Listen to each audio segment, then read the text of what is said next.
Selamat malam teman-teman, nama saya Edo Ruslaya dari kelas 10 DP 1. Pada malam hari ini saya akan menjelaskan materi PKN, yaitu tentang lembaga-lembaga negara menurut Undang-Undang Dasar 1945 NKRI. Yang pertama yaitu MPR. Kepanjangan MPR yaitu Majelis Permusyawaratan Rakyat. Terdapat dalam Undang-Undang Nomor 42 Tahun 2014. Fungsi MPR ada 5. Yang pertama yaitu mengubah dan menetapkan Undang-Undang Dasar 1945.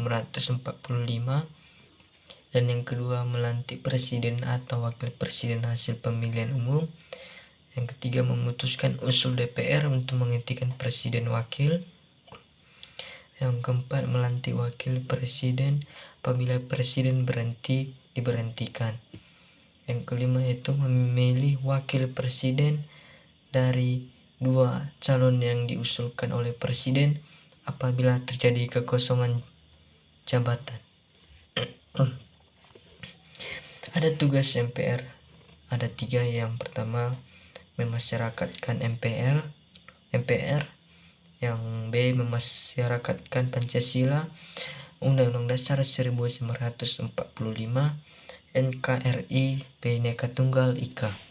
Lalu yang C, menyerap aspirasi masyarakat berkaitan dengan pelaksanaan Undang-Undang Dasar. Lalu yang kedua yaitu Presiden.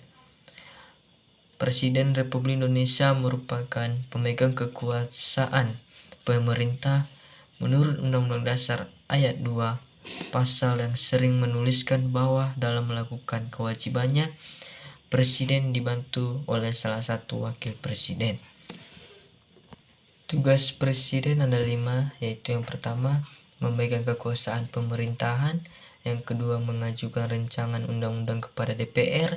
Ketiga, menerapkan peraturan pemerintah. Keempat, membuat perjanjian internasional. Lalu yang terakhir, mengangkat duta dan konsul. Lalu yang ketiga ada DPR. Kepanjangan DPR adalah Dewan Perwakilan Rakyat.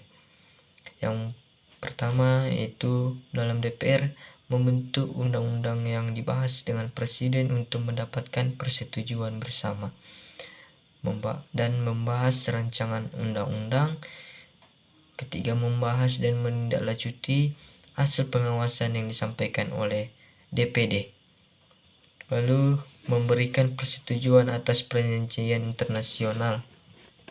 Lalu yang terakhir yaitu memberikan pertimbangan kepada presiden dalam mengangkat duta besar dan menerima penempatan duta besar negara lain. DPR. Tugas DPR yaitu menyusun, membahas dan menyebarluaskan program legislasi nasional. Lalu yang kedua, menyusun, membahas dan memberluaskan rancangan undang-undang. Lalu yang ketiga, melakukan pengawasan terhadap pelaksanaan undang-undang. Lalu yang keempat, menerima rancangan undang-undang. Yang kelima, menyerap, menghimpun, menampung, dan menindaklanjuti aspirasi masyarakat. Lalu yang keempat ada BPK. Kepanjangan BPK adalah Badan Pemeriksa Keuangan.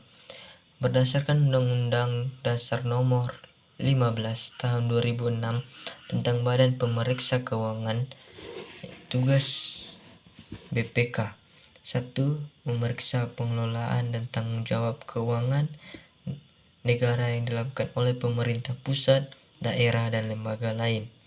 Lalu yang kedua, pemeriksa keuangan kinerja dan pemeriksaan dengan tujuan tertentu. Yang ketiga, menyerahkan hasil pemeriksa atas pengelolaan dan tanggung jawab keuangan.